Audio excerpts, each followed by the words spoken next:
Se trata de Karina Banfi, diputada nacional de la Unión Cívica Radical. Está atravesando su segundo mandato, es vicepresidenta del bloque de la Unión Cívica Radical. Nació en Bahía Blanca, es abogada y feminista. Karina, ¿cómo te va? Gracias por venir. Bien, muchas gracias por la invitación. Bueno, fuiste muy enfática en las preguntas cuando estaba Juan Mansur preguntándole sobre la gente que debió cuidar a Cristina, que no lo hizo y por el cual no se tomaron ningún tipo de medidas, ¿no?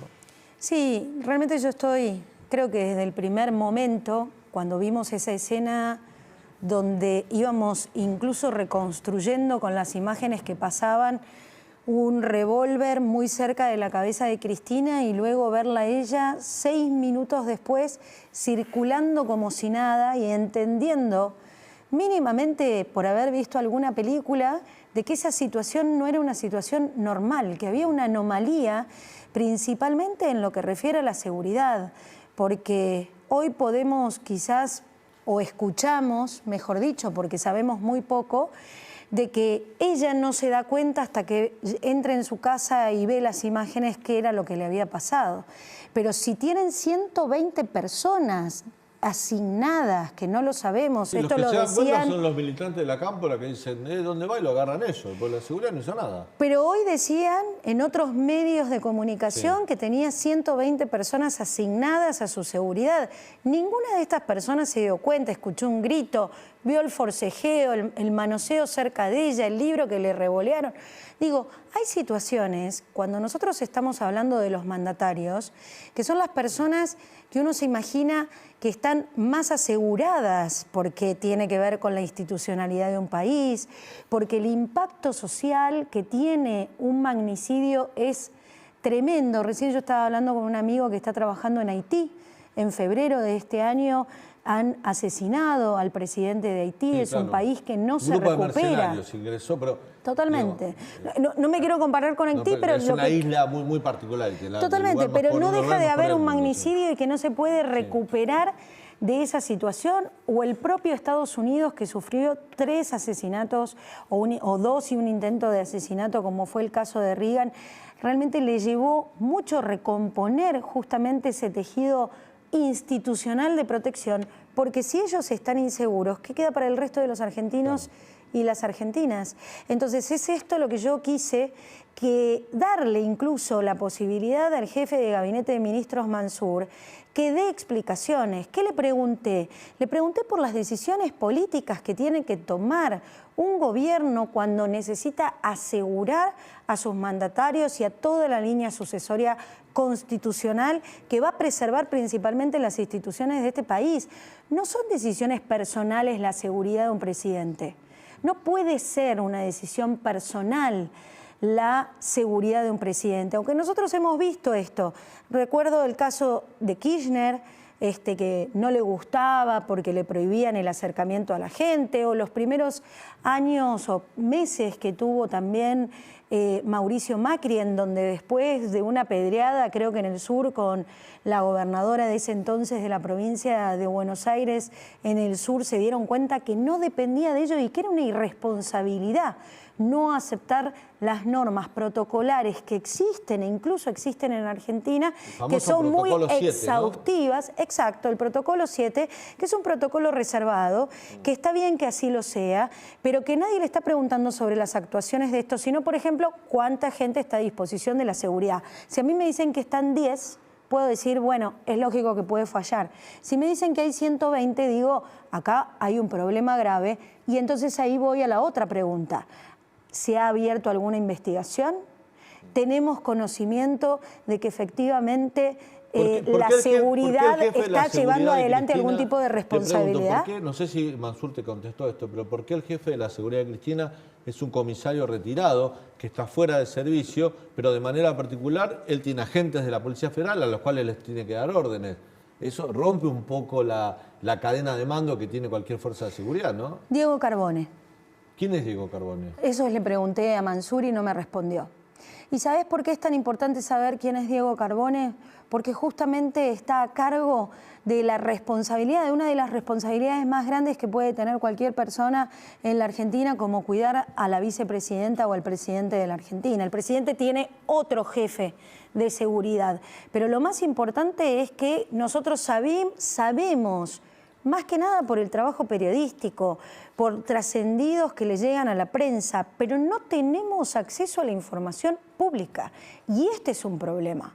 ¿Por qué? Porque dicen que el señor Carbone no estaba ahí. ¿Por qué no estaba el señor Carbone? ¿Estaba de Franco? ¿Quién estaba suplantándolo? ¿Quién es el responsable de todo el operativo? ¿Por qué no la sacaron rápidamente de esa situación? ¿Nadie se dio cuenta?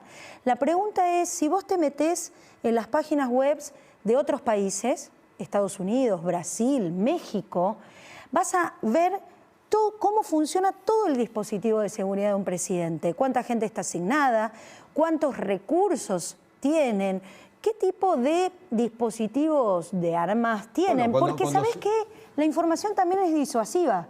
Si yo quiero atentar contra un presidente o un vicepresidente y yo sé que tengo que luchar contra 120 miembros entrenados, especializados, preparados, quizás no son los loquitos de los copitos los que pueden hacer esto. Ahora, cuando vos venís con un agite donde sacás a la policía, sacás las cámaras de seguridad, decís que vos te relacionás solamente con el pueblo. Bueno, ahí puede haber... Sí, la decisión del juez Gallardo, en definitiva, terminó facilitando la decisión del juez Gallardo también debería revisarse en términos de la responsabilidad de dejar desprotegida a la vicepresidenta de todos los argentinos, nos guste o no, a mí sea ¿sabes de qué la me ideología que sorprende? sea. Karina, por supuesto, periodista, no soy especialista en temas de seguridad, pero hemos cubierto, hemos leído, vemos, incluso cuando hay un atentado, cuando hay un homicidio y no se sabe o hay que investigar, una de las hipótesis es siempre investigar a la víctima también. Digamos. Forma parte del ABC de los investigadores, ver las conexiones, quién falló a su alrededor. Y acá no se está investigando esta parte que vos decís. Se está investigando a los copitos, a fuerzas extremas, agrupaciones políticas de acción extrema, como es Fuerza Revolución Federal, perdón. Y bueno, hay celulares que comprometen. Entonces uno, está bien, lo que está haciendo el fiscal Rivolo está perfecto. Pero ¿no se va a investigar a la custodia de Cristina? ¿Por qué se falló tanto? ¿No va a haber una investigación de por qué se cometieron tantos errores? Desde el jefe de la custodia hasta el custodio que estaba al lado, hasta el ministro de Seguridad de la Nación. Digo, ¿no hay una cadena ahí que para investigar? Debería suceder casi de manera natural. Por negligencia, no digo que haya... De manera natural. Y si después son inocentes y cumplieron con su debido trabajo, me parece que eso se tiene que resolver. Hay procedimientos internos para hacerlo, lo tiene el Ministerio de Seguridad. El responsable de todo esto es el Ministerio de Seguridad. Es Aníbal Fernández, que hoy está de paseo en Nueva York y no está rindiendo cuentas. Una de las preguntas que le hice a Mansur fue por qué no le aceptaron la renuncia a Aníbal Fernández. Aníbal Fernández renunció. No respondió ninguna. Y esto es una vergüenza. ¿Y por escrito? Porque ahora se las pedí, hoy se las pedí por escrito. Quiero ver qué va a hacer. La verdad, llegar a la justicia solicitando el ejercicio de un derecho humano, como es el acceso a la información pública, es algo que hastía y cansa. En este gobierno han entendido que ocultar la información es el medio que hoy tienen cuando quizás en las encuestas no te va muy bien. Pero yo quiero decir algo. Vos ganaste en la justicia por el derecho a la acceso a la información pública, ganaste el derecho a que te informen cuáles son las actividades, presupuestos que maneja Fabiola Yáñez, la primera dama. La justicia te dio la razón a vos por el derecho que tenés de acceso a la información pública y el gobierno apeló, no te dio la información, apeló la medida judicial. Exacto, y ahora no sabemos, por ejemplo, Marafiotti, qué es o quién le paga en este viaje institucional que está haciendo. Entonces, digo, como asistente de la comitiva que llevó la primera dama. Y tampoco sabemos qué agenda tiene, perdón que te cambie de tema, pero solo una nota de color. ¿A qué va la primera dama? A mí me respondió la Secretaría General que la primera dama no tiene agenda porque no es funcionaria pública. Entonces, si lleva un asistente que va de dama de compañía y necesita que alguien le haga el rulo en el pelo, la verdad, estas cosas, en un momento tan crítico, con 7% de inflación continuada en los distintos meses que vivimos, con una espera de 3 dígitos anual, realmente es una burla a la gente. Con recortes tan grandes y en áreas muy sensibles, un poco lo que yo decía cuando comenzaba el programa, le quitaste las prestaciones a los discapacitados, anulaste el programa Conectar Igualdad por los prestaciones, le quitaste 50.000 millones de pesos de educación, le quitaste a salud, le quitaste a obra pública. un gesto de la política, un gesto del gobierno. ¿Es necesario que viajen 50 personas a las Asambleas de Naciones Unidas? Porque vos me decís, ¿cuál es la agenda de Fabiola Yáñez? ¿Y del resto? Totalmente. ¿Cuál es la agenda de Aníbal Fernández? ¿Cuál es la agenda de los ministros? ¿Cuál es la agenda de, creo que han invitado gobernadores, legisladores? Estaba Kicillof, el gobernador de la provincia con mayor cantidad de pobres en el día de hoy, que tenemos que ver escenas. Bueno, hoy veíamos a un jubilado llorar, tratando, me angustia, la verdad, sí, de llegar a fin de mes. Tenés a 4 millones de jubilados por debajo de la línea de indigencia y haces un viaje que vos lo sabés bien, Karina, que en muchos países de Europa, yo nombraba Noruega, Dinamarca, monarquías parlamentarias, países ricos, está prohibido hacer esto. Viajan en vuelo de línea. Yo pertenecí a comitivas y en donde han sido muy reducidas y específicas. Nosotros desde el Congreso de la Nación no podemos viajar más de 3 días, tiene que haber una agenda, tiene que haber una responsabilidad y una rendición de cuentas. Yo espero que vuelvan y rindan cuentas, ya que lamentablemente no tenemos esta información de manera transparente, como no tenemos información de la seguridad, ni del presidente, ni de la vicepresidenta, en la página web, ni del Ministerio de Seguridad, ni en la Casa Rosada, ni en el Senado. Esto es grave. ¿Por qué? Porque cuando vos tenés un resultado de las últimas encuestas en donde dicen que más del 70% de las personas no creen en lo que le pasó a Cristina, no creen que fue un atentado, incluso dicen que creen que es un autoatentado, y se rasgan las vestiduras, y en realidad es como el cuento del pastorcito, ¿me entendés? Te mienten, te ocultan, están en la vivada, lo pasan mejor que vos y todo este tipo de cosas. Cuando realmente te pasa algo serio como esto, es muy difícil que la gente te acompañe y eso no logran entenderlo. Karina, aprovecho tu presencia. Un ratito va a estar con nosotros Ricardo Delgado, economista. Hay un tema que, por ejemplo, Massa lo pidió el otro día. ¿Van a votarle presupuesto este año? ¿Ustedes el año pasado no hubo presupuesto? Nosotros siempre estamos predispuestos a votar el presupuesto. Hay que dejar algo bien claro. El presupuesto de este año en curso no se aprobó, responsabilidad del ex presidente de bloque del Frente de Todos, en donde realmente cometió todos los errores y las imprudencias habidas y por haber para lograr una concertación. Nosotros en el día de hoy llegó el viernes a primera hora el presupuesto. Mañana tenemos una reunión de la Comisión de Presupuesto de los miembros del bloque. Porque para muchos economistas no es real el presupuesto. Bueno, eso es lo que vamos a estudiar. Lo que sí me puedo comprometer, y nos comprometemos todos en mi bloque, es a estudiar minuciosamente este proyecto. No tenemos todavía la fecha que va a venir a presentarlo el ministro de Economía al Congreso, va a ser muy importante. Primero porque es un señor que ha estado mucho en el Congreso y sabe el ida y vuelta que vamos a necesitar justamente para poder canalizar esas cuestiones y estas dudas en donde varios especialistas están diciendo principalmente cuál es la proyección de inflación que tiene que tener este presupuesto para que sea un presupuesto real que además va a abarcar un año muy complejo como es un año electoral presidencial. Recordemos que el presupuesto, el proyecto de ley presupuestaria para el 2022 que presentó Martín Guzmán en septiembre del año pasado, hablaba de una inflación para este año del 32%, sí. Va a ser de más del 100%. Exacto. Digamos, también hay que fijarse esas cosas, ¿no? Nos fijamos y por eso tuvimos no sea un dibujo, porque si no, tuvimos el cuidado y lo cuestionamos mucho y llegamos tan ajustados que en el momento que hace esta imprudencia institucional el presidente Máximo Kirchner en ese momento, nosotros decidimos que no estaban ellos en condiciones de que nosotros podamos acompañar, de tener esta concertación institucional, sabiendo lo difícil que era mantener esos números durante el año. Ahora, para nosotros votar este tipo de normas, no dejar a un país que pueda quizás tener algunas dificultades económicas, es también la responsabilidad que tenemos con la gente, no con el gobierno de Fernández, con la gente. Pero sí no vamos a votar cualquier cosa, ni vamos a entregar una carta blanca, eso lo decimos siempre, y eso es lo que pueden confiar porque hemos cumplido. Te hago 2 cortitas y te despido, Karina. ¿Votarían anular las PASO? ¿Usted desde Juntos por el Cambio? No, para nada. Para nada. Para nosotros ¿Están todos los bloques de acuerdo? ¿Todos los bloques que integran Juntos por el Cambio están sí. decidido que el año que viene hay PASO sí o sí? tiene que haber PASO. No podemos cambiar las reglas de juego en medio de la jugada.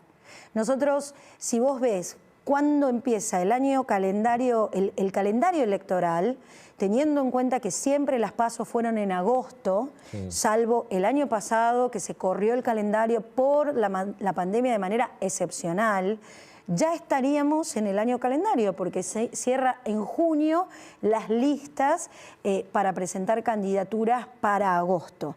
Estamos en septiembre. Nosotros realmente tenemos que respetar las reglas de juego. Vamos a dar toda la pelea que sea necesaria de convencer a cada uno de los diputados que realmente sería una muy mala señal institucional y de confianza con la sociedad, de sacarle el elemento clave que tiene cada uno de ustedes, que es el día que votan y cómo pueden también opinar al interior de cada uno de los partidos de quién deben ser los candidatos que debe llevar y qué oferta electoral tienen que tener ustedes en una general y en una presidencial. Y ahora la pregunta, seguramente falta mucho, me vas a decir, uno espera la respuesta, pero te tengo que preguntar, porque se habló mucho que para ordenar Juntos por el Cambio, lo dijo Andrés Malamud el otro día, se necesita, lo conoces a Andrés, politólogo, analista, dijo, Juntos por el Cambio necesita las PASO para poder garantizar su subsistencia.